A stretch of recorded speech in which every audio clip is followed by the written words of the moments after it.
Mes chers compatriotes, bonjour, bonsoir, selon l'endroit où vous trouvez sur cette planète. Je suis Armand Manziono, Diangenda, Boutelezi, Bouchindi, Bouaboucheleka, Bouavinumuna Bangungu, Wakalam Kwenda Nkukrika, Jean le Baptiste, Kulucha Bonga Munzwaku, Bakaula Balembana, Ngekugandri Kubelechanga, Korobore Macheleka. Ma communication d'aujourd'hui s'intitule « Le vivre ensemble, le Oko qui montre la mer Atachi ». Un bastion de la diaspora, un bastion des faux durs à cuire de la diaspora, prêt à aider toutes les victimes au Congo, hormis ceux du Poul, vient de tomber sous le charme, sous le beau charme du paradigme du vivre ensemble dévoyé, ce tamisson que le pouvoir de Brazzaville ne cesse d'utiliser pour manipuler les Congolais afin d'échapper à la sanction populaire du peuple souverain.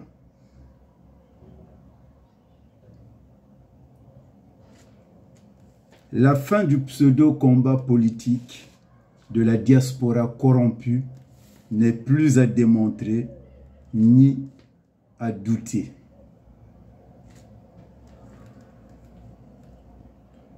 Dans le livre de Amos 3.3, dans la Bible plutôt, le livre de Amos 3.3 nous révèle, je cite, « Deux hommes marchent-ils ensemble sans être convenus? Le lion rugit-il dans la forêt sans avoir une proie? Le lionceau pousse-t-il des cris du fond de sa tanière sans en avoir une capture? » À vous de méditer, chers compatriotes. Est-ce que ceux qui font du bruit sur le vivre ensemble comprennent la profondeur d'universalité la plus raffinée de ce passage de Saintes Écritures? Diantre, mais à qui avons-nous affaire dans ce combat politique? Comment peut-on parler du vivre ensemble avec des gens qui ne se remettent jamais en cause? D'ailleurs,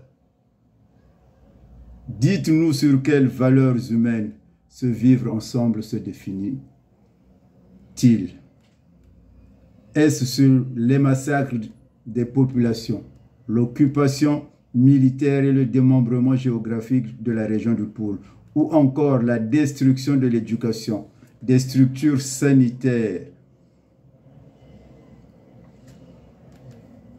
des salaires et des pensions impayés, l'insalubrité criarde de Brazzaville, Pointe-Noire, le vol des deniers publics, les nominations à caractère tribal, les intimidations? Est-ce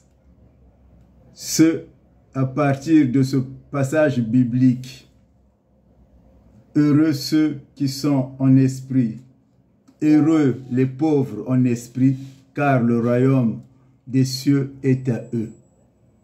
Mal interprété par les Kani et les Mouene, autrement dit, en Congo, Mayangi mena yeba mputu mumbeve kadiki mfumu kiamazulu ikiao. Non, chers compatriotes, nous devrions nous en tenir fermement au droit et à la loi si nous voulons parler du vivre ensemble et non s'appliquer le syndrome de Stockholm sur un faux deal politique pour pardonner le bourreau de ses actes commis délibérément sur nous. Faire admettre à quelqu'un qu'il ment alors qu'il refuse peut être le défi le plus difficile. Le vivre ensemble n'est qu'une technique de domination employée par les manipulateurs, les loups qui se métamorphosent en agneaux dans la bergerie. Certes, il n'y a que les imbéciles qui ne changent pas d'avis, mais que les tenants du vivre ensemble définissent le contenu de ce concept qu'ils proposent au peuple congolais. arma manziono diangenda butelezi buchindi bwabucheleka wakala mukwenda nkukirika Jean le Baptiste kulucha bonga munzwaku bakaula balembana ngekugandiri kubelo changa korobora macheleka. J'en ai terminé.